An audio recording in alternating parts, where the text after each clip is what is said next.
জিততে যে আমায় হবেই মা। আমি টাইফুনের সাথে ফুটবল খেলি, বিধ্বংসী সুনামিকে করি কুপকার।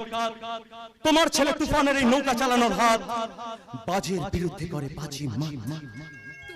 মা, কথা দিয়ে কিস্তিমাত করতে তোমার কোনো জুরি নেই, কিন্তু এটা তো বুঝবে পিসি তোমার জন্য কত দুশ্চিন্তা করে। আচ্ছা, এত দুশ্চিন্তার কি আছে বলতো প্রিয়া? হ্যাঁ, হোঁচট খেয়ে একবার উঠে দাঁড়াতে শিখলে না, তখন আর খুঁটির প্রয়োজন হয় না।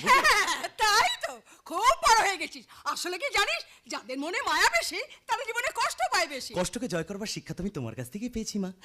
তাই তো হাজার বাধার মাঝে আমি বুঝেছি জীবনে আমি সেই দিন সুখী হব যেদিন দুঃখ আমার বন্ধু হবে। হ্যাঁ, তুমি তো সবার বন্ধু হয়ে বসে আছো, একবারও নিজের কথা ভেবে দেখেছো?